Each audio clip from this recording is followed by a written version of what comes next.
तुम्हारे तथाकथित महात्मा तुम्हें यही समझाते रहते हैं कि यह जो फैलाव है यही संसार है।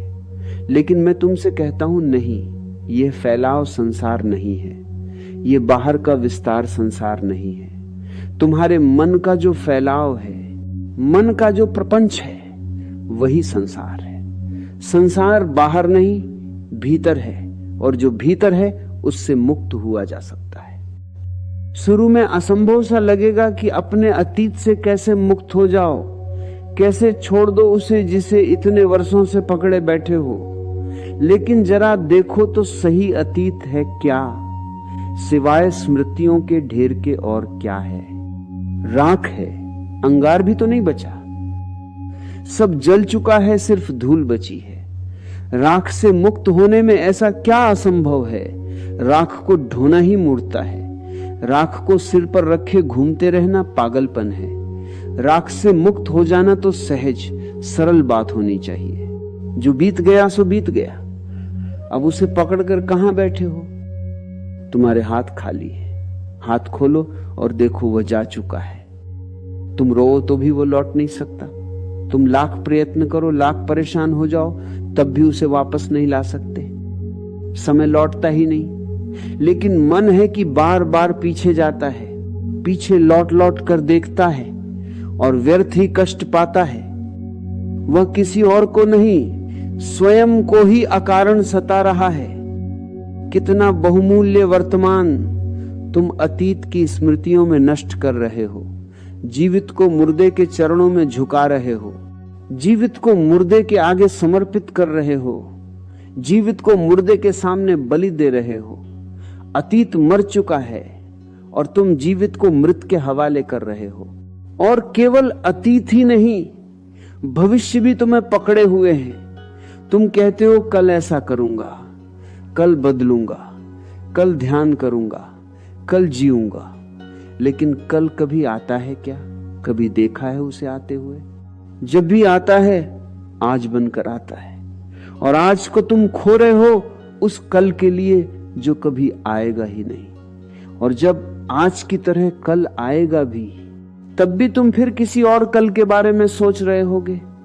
तुम्हारी आदत मजबूत होती जा रही है आज को बर्बाद करने की। ये आदत सघन होती जाएगी, यंत्रवत हो जाएगी। आज तुम कल के लिए सोचते हो, कल आएगा तो फिर किसी और कल के लिए सोचोगे। तुम कल भी यही कर रहे थे, जो बीत गया कल, तब तुम आज के लिए सोच रहे थे। लेकिन जियोगे कब? दो कलों के बीच उलझे हो। अतीत का कल, भविष्य का कल, इन दो कलों के बीच तुम्हारा आज पिस रहा है। ये दो कल ही चक्की के दो पार्ट हैं जो तुम्हें पीस रहे हैं, कुचल रहे हैं। इनके बाहर आ जाओ। और बाहर आने की विधि है ध्यान, साक्षी भाव। ध्यान का केवल इतना ही अर्थ है कि जो है उसी में रहूंगा, उससे इंच भर भी इधर उधर नहीं जाऊंगा।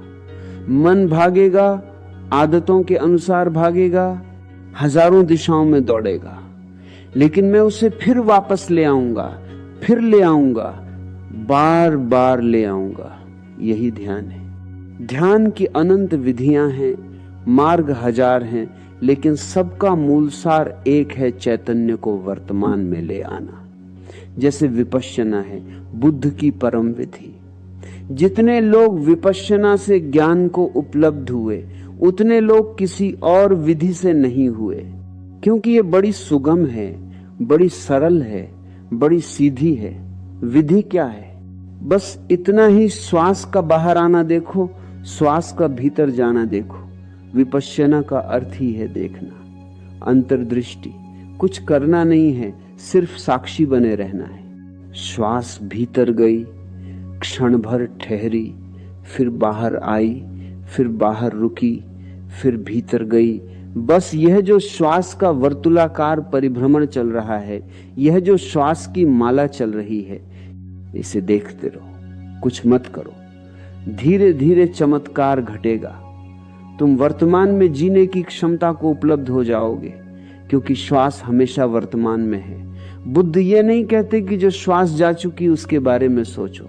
या जो आने वाली है उसके बारे में सोचो। वे कहते हैं जो अभी है उसी के साथ रहो। मन भागेगा, हजार विचार उठेंगे, लेकिन तुम चुपचाप उसे फिर वापस ले आना श्वास पर। श्वास तो केवल बहाना है, निमित्त है, एक खूंटी है जिससे मन को बांधा जा सके।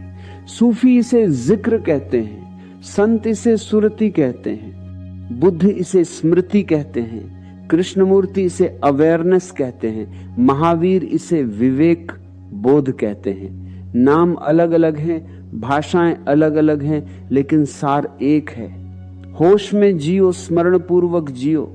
जो कर रहे हो पूरी जागरूकता से करो, और तब अचानक तुम पाओगे न अतीत बचा न भविष्य बचा, केवल यह क्षण है और यही मुक्ति है।